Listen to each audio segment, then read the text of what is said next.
afternoon. Welcome to 2024 League of Women Voters Candidates Forum for the Office of Board of Education, member of District 5 of Prince George's County, which encompasses the areas of Bowie and Upper Marlboro.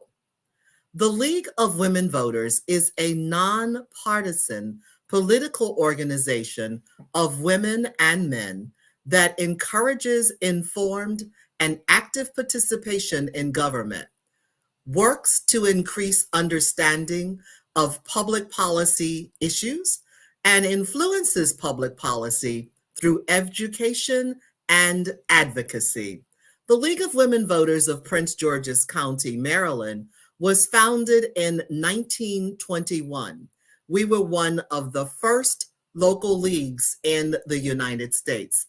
This year, we will celebrate 103 years in this county.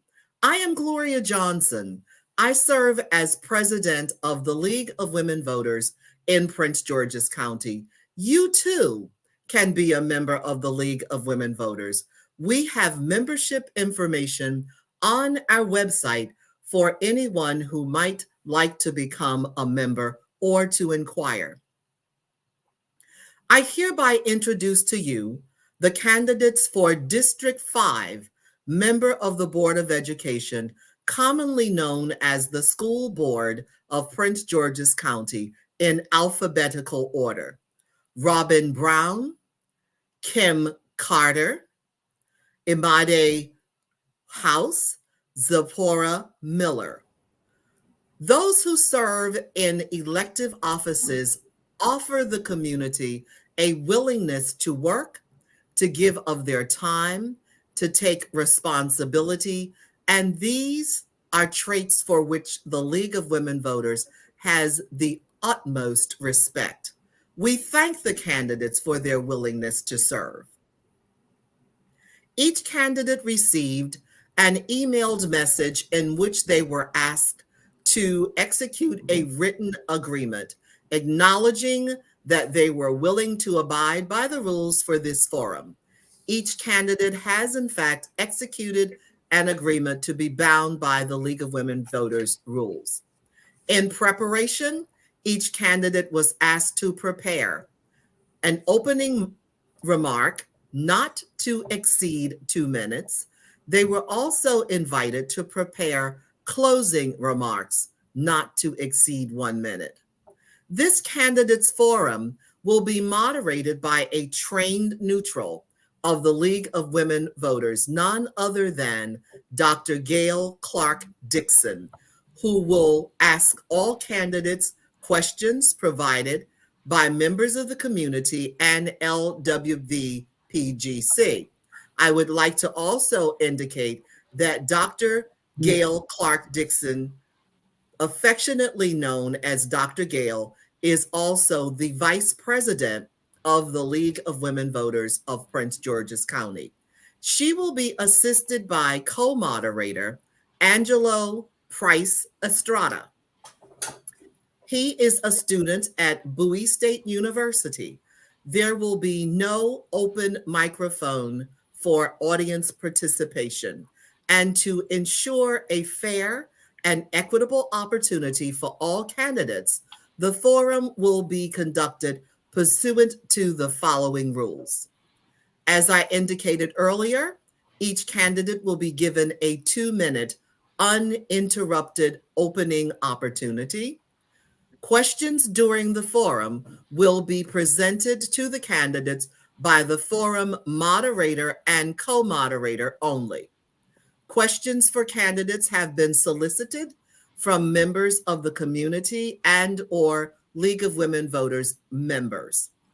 Questions must be general in nature and applicable to all members of the forum panel. There is no physical timekeeper, but our producer, Mimi Machado Luchez, will signal electronically when 15 seconds are left And then when a stop sign or a sign indicating time, TIME, is raised, we ask you to stop speaking. If a candidate is absent, his or her chair will remain empty during the forum. A substitute for a candidate will not be permitted. A late arrival will be permitted to join the forum, but his or her place cannot be held by another until he or she arrives. The screen where candidates are positioned must not contain campaign literature or campaign signs. There will be no interchange between the candidates because this is not a debate. At this time, I would like to introduce your moderator for the afternoon, League of Women Voters, Prince George's County Vice President Dr. Gail Clark Dixon, and her co-moderator, Bowie University honor student and a new League of Women Voters member, Angelo Price Estrada. Help me welcome them to the forum. Thank you.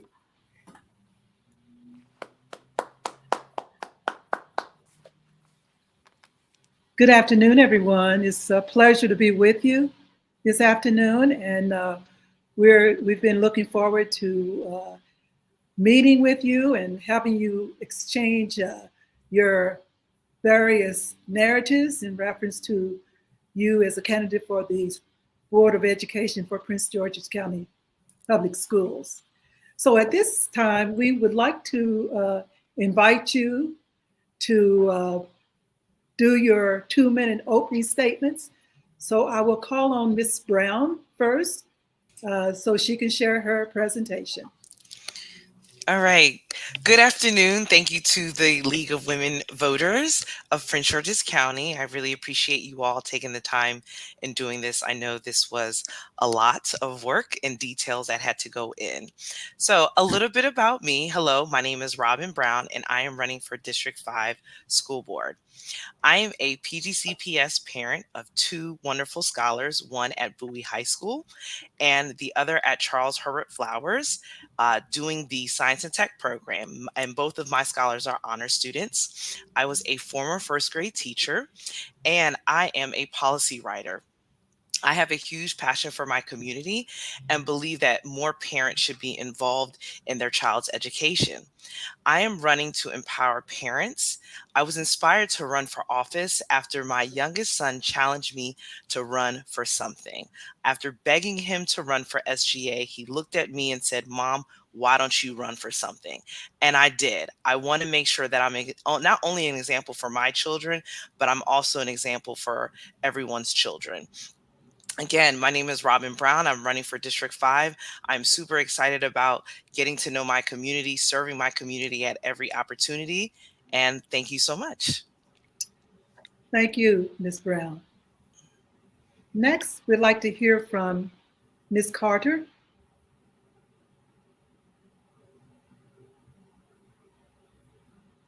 Good afternoon. Thank you. Thank you for this opportunity.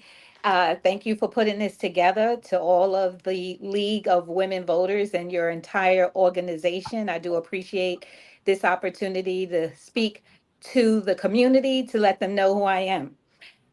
My name is Kim Carter, and I am your next District 5 School Board member.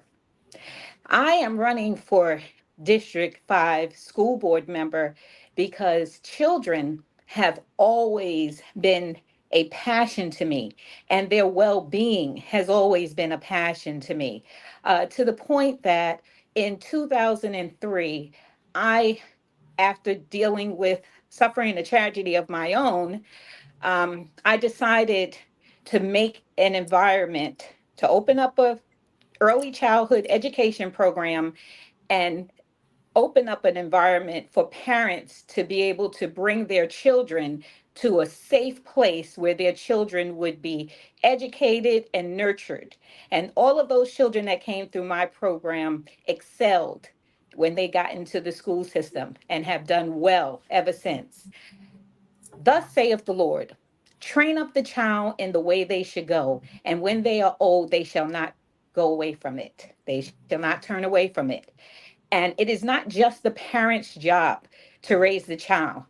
They are the initial educator and the responsible person for the children, but it takes a village.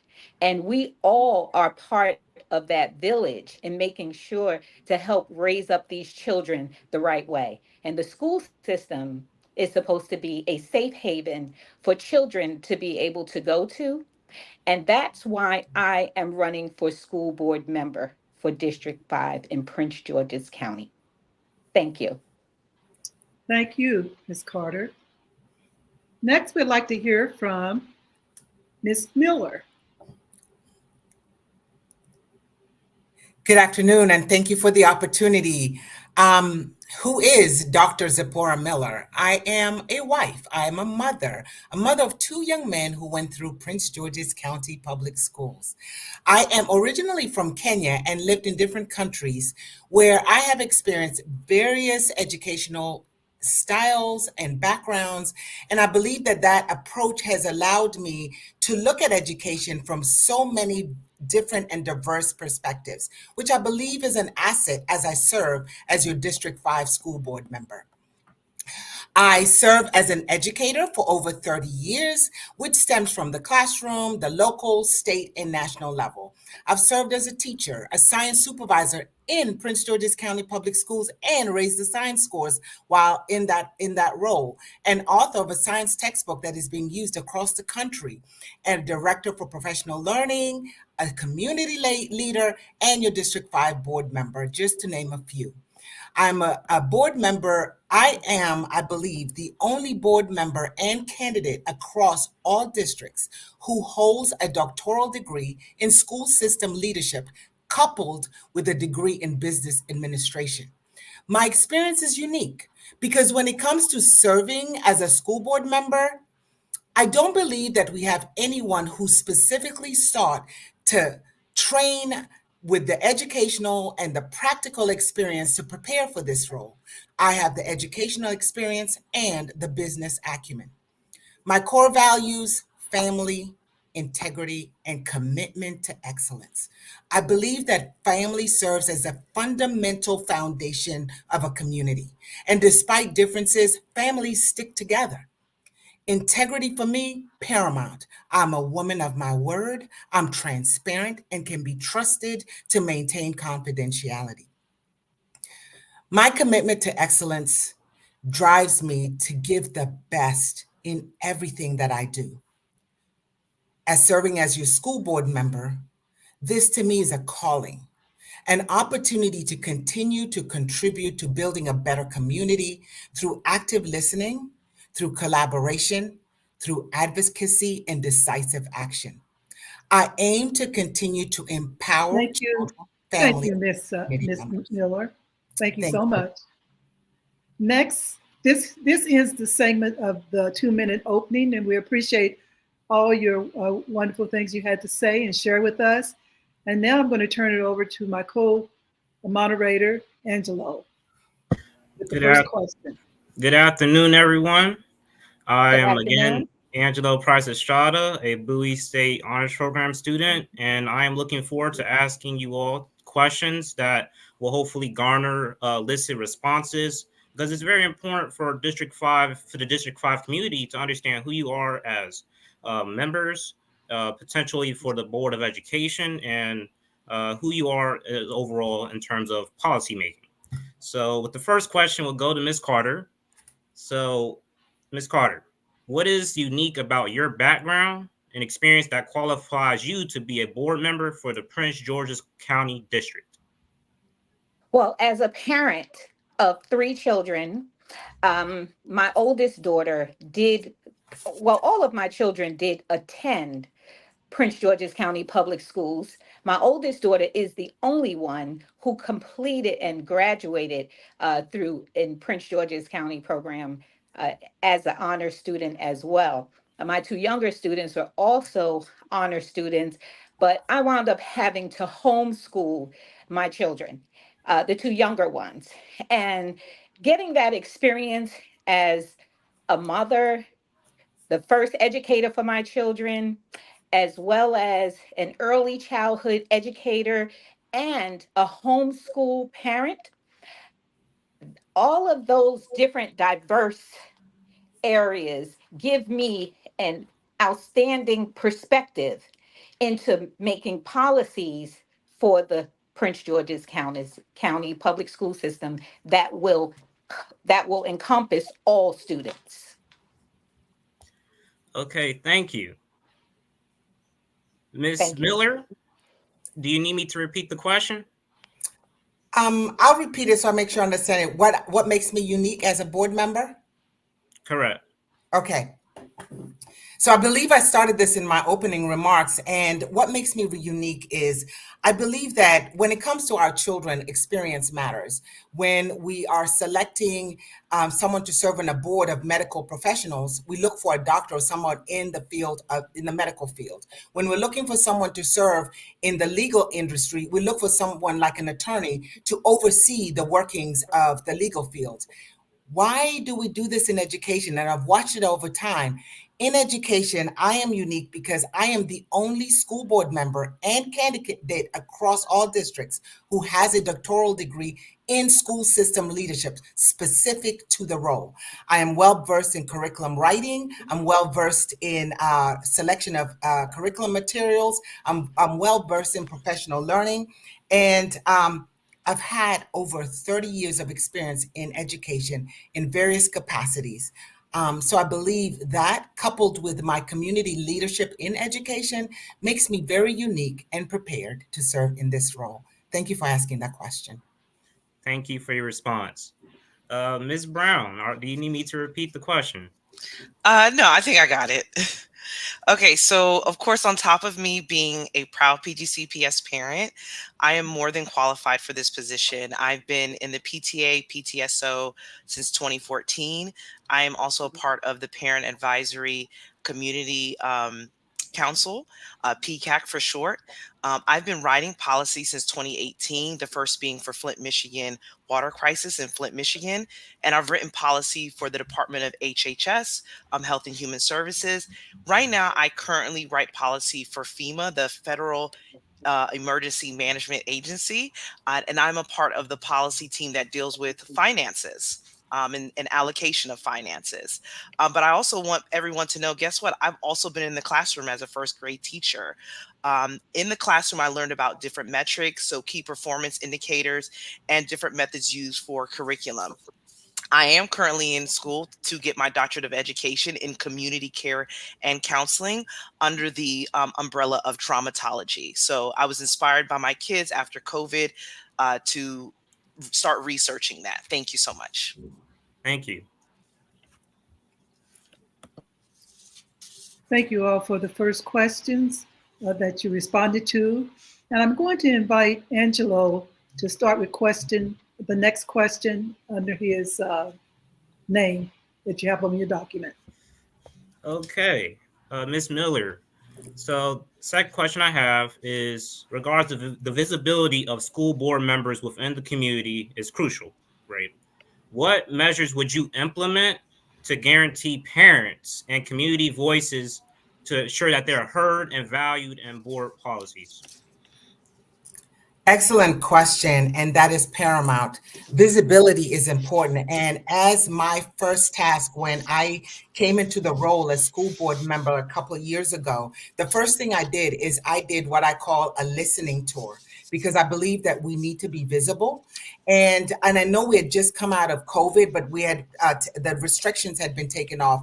And I was very intentional about ensuring that I went to the school. And I was told, well, you'll probably get more off of Zoom. And I said, I could do that the second tier. My first call is to come to your community. And I will continue to do that. And I continue to do that. When we got a new superintendent, again, it was a crucial time for us as a community. I was the only board member who put a community event for our superintendent, for our community to come, but not just our parents, community stakeholders, and our local officials from District 23 who all attended so that they can hear a collective voice of where we want to go for District 5 in education. I've also implemented a newsletter. So visibility comes from two ways. I'm also very responsive. Just a couple weeks ago, I had a PTSO president contact me because of something that was going on. And I said, when can we meet? It wasn't like we were just going to communicate over email. When can we meet? And when I showed up, Thank she you, Ms. said, Miller. this has never happened before. Thank you so much. Thank you, Ms. Miller, for your response. Ms. Brown, do you need me to repeat the question? No, I can answer the question. Thank you so much again for the question. So I'm thinking more engagement and support with the community. We're talking about increased interaction with parent advisory groups, even special education parent advisory groups is super important to me. I'm also a PGCEA endorsed candidate. And so speaking to the teachers union is going to be paramount and super important to me with my members on a monthly basis.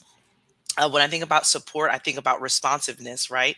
We live in a county where that is the number one struggle. That is the number one debate is that elected officials are not responding when they should be responding. And our constituents have questions. So I plan on being accessible to them.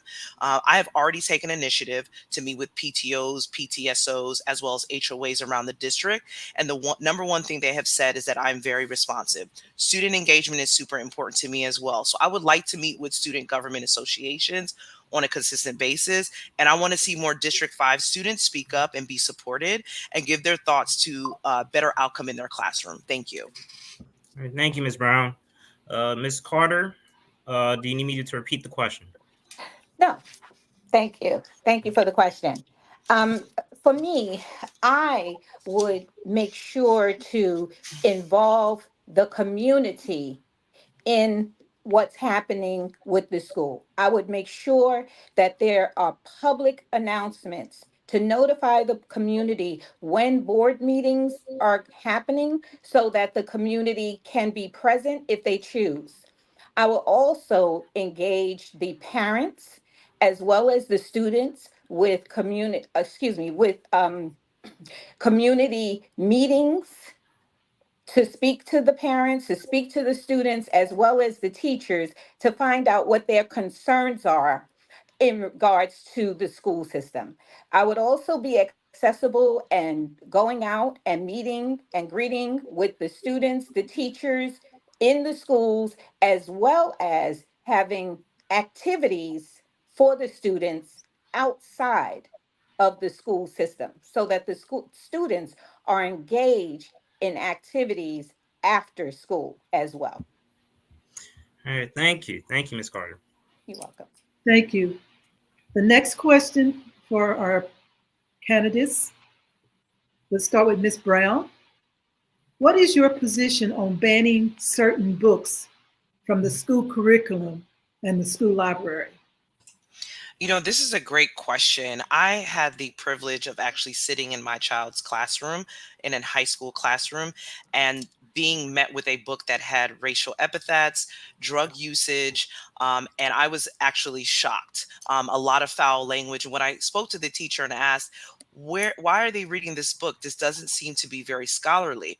And she said that it was embedded in the curriculum. I later had to find out that there is a curriculum and instruction office that allows parents and community members to read those books before they are embedded into the curriculum. I think community members and parents like me, we want to be more involved in what goes into the system. I will always tell people Toni Morrison is probably one of my best favorite authors. She's the person that had me fall in love with reading when I read The Bluest Eye for the first time. So to even see that as a banned book was a little shocking to me because that book meant a lot to me. Books open the world to a lot of things. However, if it is not meeting the standard of excellence, I don't believe that parents. I believe that parents should have the ability to say yes or no, but I don't think books should be banned. Thank you, Ms. Brown. Next, Ms. Carter, would you like for me to repeat the question? Yes, please. Thank you. Okay, the question is, what is your position on banning certain books from the school curriculum and the school library? Okay. So my position is certain material that has graphic, sexually exploitation, exploitive, any kind of foul. Well, I guess I want to say things that are negative, things that are encouraging our children to do things that are inappropriate, anything that has to do with things that parents should have the authority to teach their children is what should not be in the schools. In other words, um, books that relate to sexual preference and things of that nature. I do stand for banning materials such as those from the school as well as from the school libraries. The school is the place for our children to learn, to get educated, so that they can be positive additions to society. Thank you, Ms. Carter. Next, Ms. Miller, the same question. Would you like for me to repeat it? Yes, please. Yes. What is your position on banning certain books from the school curriculum and the school library? Banning certain books from the school curriculum and school library. Let me begin by just saying that in as a school board member, we have to recognize our role is writing policy and overseeing the implementation of that policy, superintendent day-to-day operations. So I'll start by saying there is a policy that exists on how instructional materials are selected for schools. In that policy, it clearly states that parents should be engaged when we are selecting instructional materials. I've been on the other end when I worked for Prince George's County as science supervisor, and when we had to select instructional materials, parents were a part of the selection process, and their voice was critical in us making those decisions. I believe that students should be exposed to a vast array of instructional materials so that there is choice. So if that happens where a parent suggests banning a book, then we go back to the policy, bring parents back to the table so that we can ensure that these books are also in line with where we had to go, with where we are going. Thank you. Thank you. Let me turn it over to Angelo. Okay, Ms. Carter, the question is, how will you promote diversity, equity, and inclusion throughout Prince George's County schools? The way that I would promote diversity, equity, and inclusion throughout Prince George's County Public Schools is by making sure to include include everyone in the decision-making process. I would make sure to look at and speak to parents and students as well as teachers in the special needs program, in uh, uh, the specialty programs. So those are the programs that students have to be, they have to win a lottery to get into or audition to get into, as well as students that are in the regular public school system. And I would just want to make sure that across the board, all students' needs are being met. Thank Okay, you. thank you. Ms. Miller, do you need me to repeat the question? No, I do not. Thank you. This is about promoting equity. I would definitely, as a school board member, but as the chair of the academic achievement, what we did this year is under my leadership, I worked with the chief academic officer where we looked at data, and specifically this year we look at math curriculum, programs and practices, culture and climate in the school at the school level, and then we look at equity across the board. So when we're looking at student achievement, we need to look at that. And in promoting equity, we're examining equity data as it pertains to teaching mathematics. We're looking at equity data as it pertains to culture and climate. And that is what is driving what policy decisions we have to make, but it's also driving how we prioritize our budget and our funding of programs and practices. We look at those practices not just from the sake of the central office, but also from the principal, their voice, from the teacher, their voice, from the parent, their voice, and from the student, their voice. And these meetings are open to the public. All right. Thank you, Ms. Miller. Ms. Brown, you need me to repeat the question? Yes, yes, Okay. please. So how will you promote diversity, equity, and inclusion throughout Prince George's County schools? That's a great question. Thank you so much for repeating it. So I was privileged to have such a diverse classroom when I was a first grade teacher. I was fortunate where I built relationships with local businesses and parents that allowed us to assist families with language barriers. During my time as a PTA Hollywood, um, PTA, one of the PTA members, we assisted and offered free English speaking lessons on a weekly basis to parents eager to learn alongside with their children. And by the end of the year, these parents built the confidence to advocate for their children. You know, as a teacher, the greatest reward is being able to see a student start off at a certain level, but be able to excel despite where their family came from or what their background is.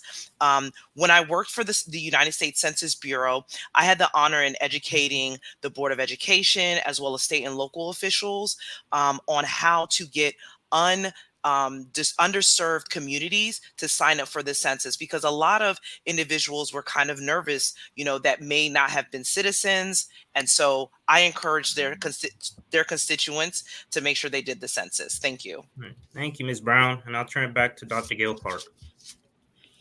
And Angelo, I'm going to turn it back to you with the next question on your list. Thank you. Okay. So question first is for Ms. Miller. Do you feel the blueprint for Maryland's future is being implemented effectively? Great question. And the answer is we are just at the implementation phase. Blueprint was passed in legislation in 2021, and then schools had to develop a plan, which had to go to the Maryland school systems, which had to go to the Maryland State Department of Education for review and approval. The one from Prince George's County was approved, and I served on one of the committees for Blueprint. It has 5 pillars, and we are examining all those 5 pillars through the different committees. I am the chair of the Academic Achievement Committee, so we look at early childhood, high quality principals and leaders, college and career readiness, resources to ensure equity for all, and governance and accountability. So the answer is yes, but we continue to monitor the implementation of Blueprint. It's on its infancy. However, we fought for funding to ensure that we can implement with fidelity. Great question. Thank you for asking that. Right. Thank you, Ms. Miller. Ms. Brown, you need me to repeat the question? Yes, please. Okay. Do you feel the blueprint for Maryland's future is being implemented effectively? Well, I think the best answer for me to say is I hope so. As a parent, as we know, the superintendent did roll out a $2.8 billion budget, and we see that it's going to be implemented in improving academics and innovation, staffing and recruitment, school safety, and of course, student well-being, which is super important, whether it be physical or mentally. And so I think as a board member, accountability is really important during this time, right? If the numbers are given to us and we're saying that we're saying that we say what we're going to do, we need to actually make sure that we do it. We need to make sure that the superintendent is being held accountable. And of course, us as board members need to be a resource for him to talk to him about our community and the needs for our community. Because if things are not being implemented properly, or maybe things may be implemented too much over here, but need to be over here, there needs to be a conversation consistently to ensure that we're doing what we're supposed to do through Blueprint. Thank you. Thank you, Ms. Brown. Ms. Carter, you need me to repeat the question? Let me just clarify. You're asking if I believe that the blueprint is being implemented properly? Yeah, effectively. Effectively. Okay. So again, as it was already mentioned, this is something new. And uh, we would want the blueprint to be implemented effectively. But for me to be able to know that, I would have to be able to look into what has been done thus far, as well as the plan that they have for the future for our children. So right now, I can't say that it is being implemented properly, but with me as your next school board member, I would be making sure that it would be implemented properly. Thank you. All right, thank you, Ms. Carter. Thank you for your responses. The next question will go to Ms. Brown. Some individuals suggest there is evidence that a considerable number of individuals in Prince George's County hold a pessimistic outlook on their public schools. Now, how would you go about changing their perception through policies, regulations, or planning? So that is a great question. I can be the first one to raise their hand and say I was a little pessimistic. However, I still believe in Prince George's County public schools and what they can deliver. So what I would like to do while in office is develop an advisory group and propose monthly meetings that consist individuals who can actually advise me, but can also encourage parents, encourage students, community partners to actually engage in policy and the governance process through PGCPS. Here's what I also would like to do: promote as far as educational excellence. Of course, goal setting, monitoring. We need a clear objective. We need clear objectives, and we need to track those achievements. I always tell people I cannot wave a magic wand. Everything is not going to be solved overnight. However, we can work together to promote greatness and excellence and a standard in Prince George's County Public School. We need to actually identify all those metrics, and we may be from those metrics, we may be even to be able to tap on to initiatives that the state is also promoting to make sure that our District 5 has the best educational ability to grow and move forward. Thank you. Thank you, Ms. Brown. Next, Ms. Carter, would you like for me to repeat the question? Yes, please. Thank you. Yes. Some individuals suggest there is the evidence that a considerable number of individuals in Prince George's County, they hold a pessimistic outlook on their public schools. How would you go about changing their perception through policies, regulations, or planning? Okay, great question. Thank you so much for that. Yes, it is true that a lot of people do have a pessimistic attitude towards Prince George's County Public Schools, so to the point that many people move from Prince George's County when it's time for their children to go to school, or they just put their children in private school. So for me, what I would do through policy, regulations, and planning is I would make sure that we would adopt in Prince George's County some of the policies and procedures that these surrounding counties are afforded, like Anne Arundel County, Howard County, and any of our other surrounding counties that our residents flee from Prince George's County to go to these other county schools because of their policies and procedures that are beneficial to their children. And I would make sure that we would adopt some of those policies as well. Thank you, Ms. Carter. Thank Ms. Miller, would you like for me to repeat the question? Yes, please. It's a loaded question. If you can, please. Thank you. Almost certainly. Well, some individuals suggest there is evidence that a considerable number of individuals in Prince George's County hold a pessimistic outlook on their public schools. How would you go about changing this perception? Through policies, regulations, or planning? Policy, reg, planning. Let me start by saying that I am an advocate for public schools. I am an advocate for Prince George's County Public Schools. Not only am I an educator in the Prince George's County Public School System, but also a parent in the public school system. So when, and I have heard in my role as board member, and also when I was a teacher, and also of the pessimistic views, the first step is listening. And I say not just listening, but active listening. where are these perceptions coming from? And are some of these perceptions actually what is happening? So as a board member, as you listen to where their views are and the whys, look into the data, be it qualitative and quantitative data, and decipher what needs to change and how it needs to change through listening to the community and having community listening forums, and also educating them on where we are, such as we are outperforming our Black and Brown children in ELA across the state. Thank you, Ms. Miller. Next question. Let's see. I think it's all on you, Angelo. Is that right? I'm getting. Yes. Have I engaged everyone in that question?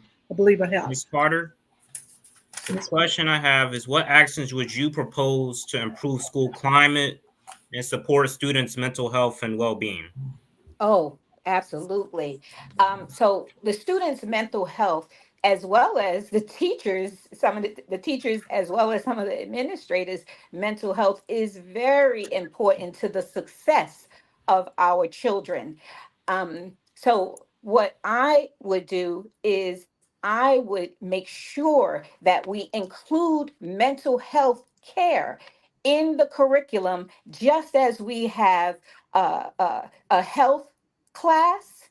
We would need to have mental health incorporated somewhere in our curriculum for our students to be able to get the care that they need so that they can function effectively. The COVID pandemic did cause a lot of mental health issues within our communities and in our schools, our children, our parents, and just the people within our communities. And so it is very important for us to include mental health care in our curriculum in our schools.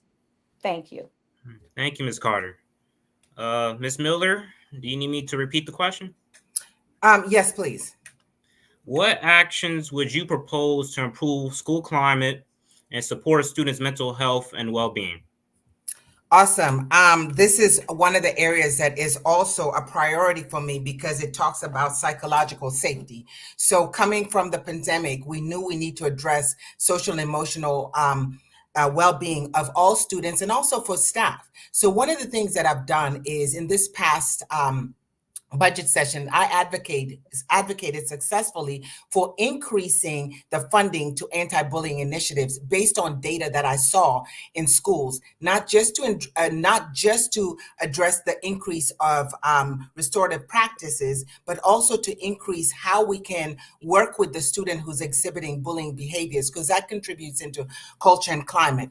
Also, as in the academic achievement committee meetings, I spoke about us looking at culture and climate, and we are focusing on that and allocating funding. Thank you, Ms. Miller. Ms. Brown, would you like me to repeat the question? Yes, please. What actions would you propose to improve climate in our schools and also support students' mental health and well-being? Okay, that is a great question. Number one, I would definitely want to discuss the stigma. I think there's still a stigma surrounded by mental health, especially around parents and the school system. As a board member, I would want to take a deep dive into the data. I would really like to have a study done on the mental health services and what is provided in District 5. And if they're useful, resources are great, but how is District 5 actually utilizing those resources that are already offered? Have these outcomes been measured? I would like to know if they're even effective in our district, because our students are suffering. Something else that I want us to look into is the cell phone policy. We all know that these little handheld devices can be very distracting, even during instructional time. And during instructional time, if someone is on social media and seeing something that may be damaging to their mental health, that's something we also have to look into.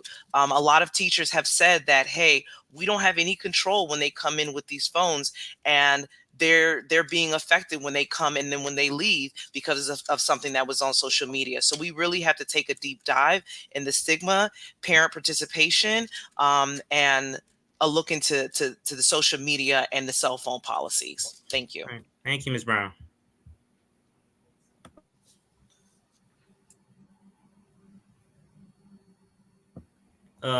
So another question I have starts with Ms. Miller.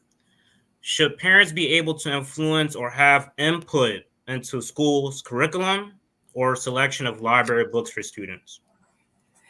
Oh, that is a good question, and I spoke to it earlier. Should parents be able to have influence? Our policies state that in selecting instructional materials, parents are a part of the committee. So that is something that's in policy. And as a board member, I am responsible for overseeing that the policies are being implemented as the superintendent is monitoring day-to-day operations. So if any instructional materials come to us as being recommended, one of the questions that I would ask is, were parents a part of the committee? But not were they just a part of a committee? How did you engage them? Were they active participants? And I want to make sure it's not just checking off the list. So the answer is yes. Parents should be absolutely included as we are selecting instructional materials, and they should be active participants in that selection process. Thank you, Ms. Miller. Ms. Brown, would you like me to repeat the question? No need, I can start. So again, I'm just going to reiterate what I had said earlier. I've actually been in the classroom. I've read the books. I've seen the books. I've seen the curriculum. One of the things as a board member that I would like to do is to educate our constituents a lot in our community, so they can know that these are opportunities that they can, as parents, they can actually do. Because even as a PGCPS parent since 2014, there are a lot of things that I'm finding out now, and my children are in high school, that I wish I would have known. And so I want to get the elementary mom, I want to get the elementary dad, I want to get the middle school parents that want to be a little bit more involved in the curriculum process. Parents, it takes a village. We all know that. So it's not only myself that is super important, it's our board members, it's the community partners. We all want our children to succeed. That is non-negotiable. And so, yes, I definitely think that parents should have a stake when it comes to the curriculum, as well as what goes on in the classroom. Thank you. All right, thank you, Ms. Brown. Ms. Carter, would you like me to repeat the question? No, I have it. Thank you. The answer is yes. Parents should be involved in the process. And as your next District 5 Public School, Prince George's County Public School Board member, I will make sure that all the parents and the public are informed when these decisions and when these processes come about, so that parents can be involved. A lot of parents are not aware of things that they have the authority to be a part of, and they have a right to be a part of. And as the next Prince George's County Public School District 5 board member, I will make sure that parents and the community are aware of those things. Thank you. Okay, thank you, Ms. Carter.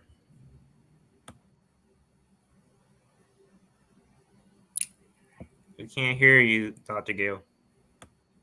So sorry about that.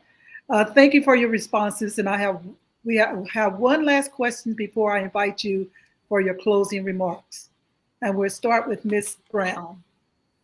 Ms. Brown, how will you as a school board member ensure transparency and accountability in all decision-making processes? So that's a great question. I have the privilege of working a lot from home, and I do have a lot of flexibility within my job. I want to have monthly meetings. I want to be able to have the opportunity to speak to my constituents, whether it be through an HOA, a PTSO. I think it's time for people to know what actually goes down. Step by step. My son just came back from a University of College Park and was taught legislation 101 and the government 101. Sometimes that's all we need to do. We can actually bring educators and people who can disseminate this information to the community. I don't always have to be the expert, but I can definitely provide the resource for our constituents to understand more. I think too, Getting involved with our legislative officials is going to be super important into managing the language, into managing, and for people to know who does what. Because I think it's kind of a kerfuffle. I think that's the best way to describe it. A lot of people don't know the right hand from the left. They don't know exactly what individuals do. And so transparency is non-negotiable when I'm in office. Transparency is the number one thing that I will definitely make sure that I'm a big part of being a District 5 school board member. Thank you. Thank you, Ms. Brown. Ms. Carter, your response? Can you repeat the question, please? Most certainly. How will you, as a school board member, ensure transparency and accountability in all decision-making processes? Excellent. Thank you for that question as well, because transparency right now in Prince George's County Public School System is not there. We don't have transparency right now. So we do need that. And it's very important. It's important not just to me as a parent, as a community member, but it's also important to the community. So what I would do as the next school board member is I would make sure that parents and the community, like I said before, are aware of what's going on in the school system, as well as making sure that those who are in positions, administrative positions, as well as teachers, are also held accountable when they do things that are against Prince George's County public school policy and procedure. Just like how we hold kids accountable when kids do things, when students do things against the policies and procedures, it is also important that the administrators and staff are also held accountable when they violate the policies and procedures as well. Thank you, Ms. Carter. Next, Ms. Miller, would you like for me to repeat the question? No, I believe it's about transparency and making what actually repeat it because I want to make Sure. sure that I answer the question. Okay, most certainly. How will you, as a school board member, ensure transparency as well as accountability in all decision-making processes?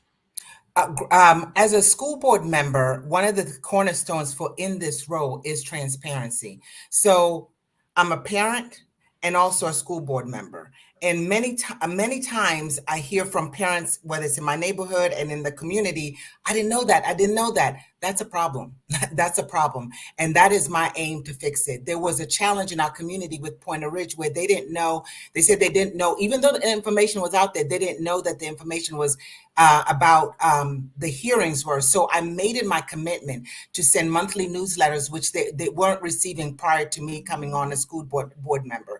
There is a big decision that the superintendent is about to make. When he sends out his communication, I bring it and I try to reword it so that they understand here's what's happening. Here's why we need your voice so that the community members can participate. It's important for community to know what is happening and when they should be present so they can hear how to respond or how to provide their input as these decisions are being made.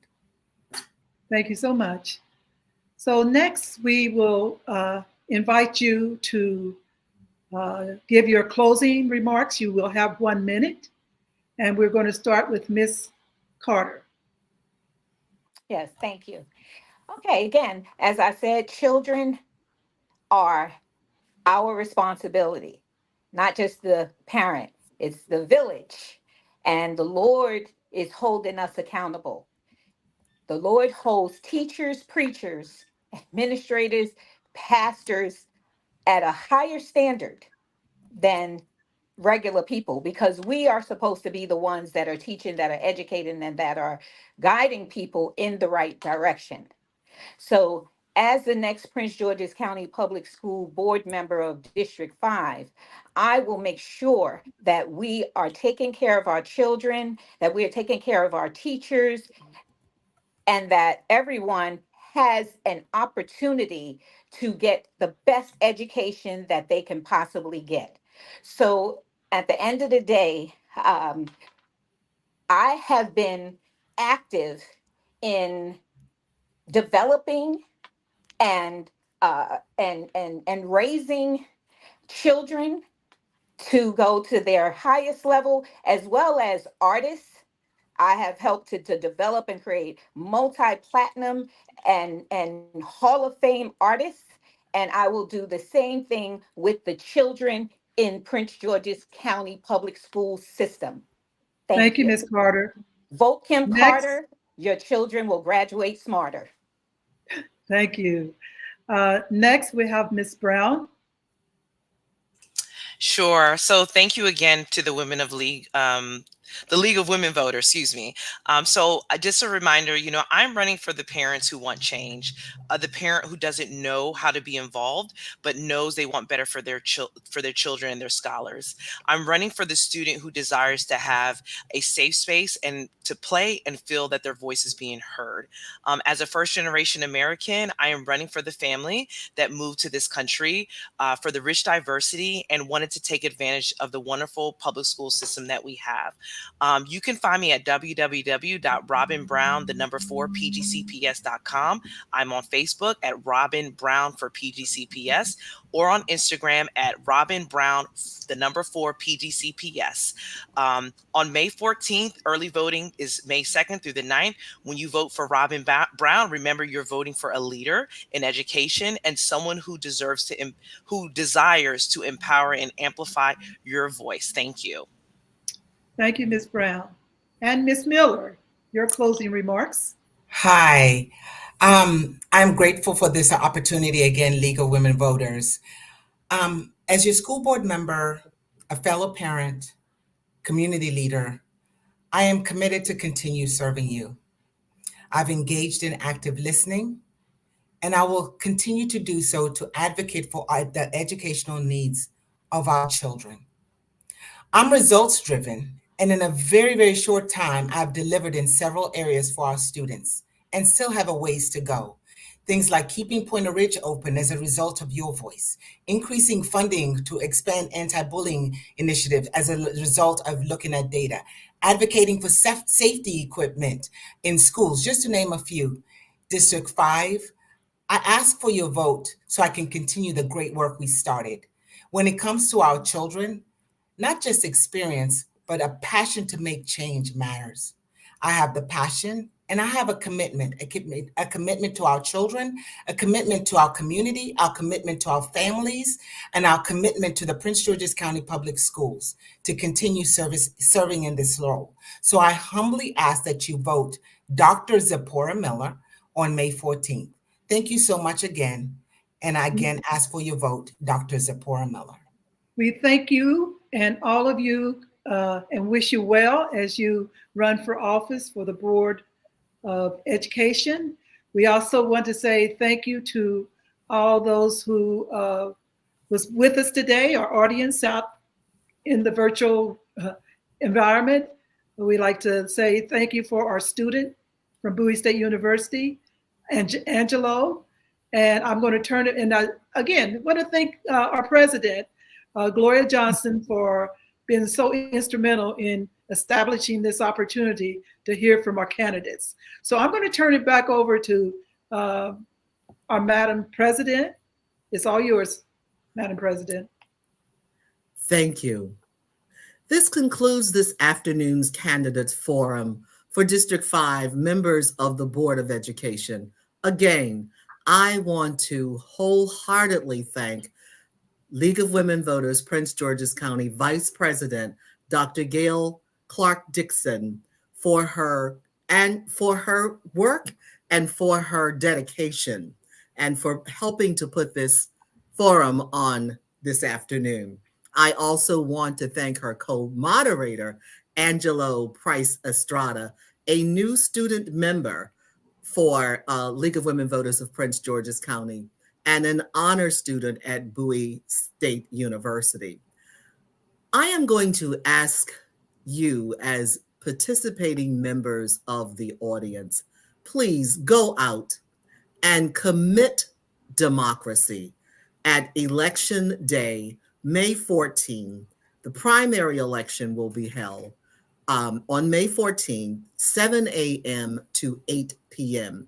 However, early voting for the primary election starts on Thursday, May 2nd through Thursday, May 9, 2024, from 7 a.m. until 8 p.m.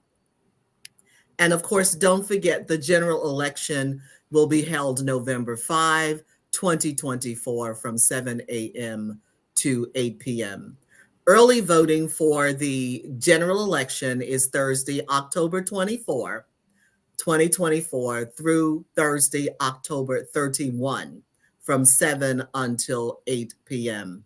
Remember, democracy is not a spectator sport. Please go out, get active, get involved, exercise your constitutional right to vote.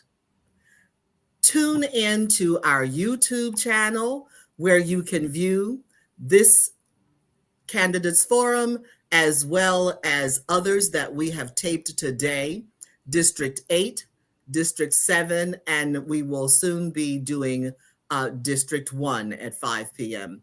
Thank you for your participation. We look forward to seeing you as a new member. Thank you.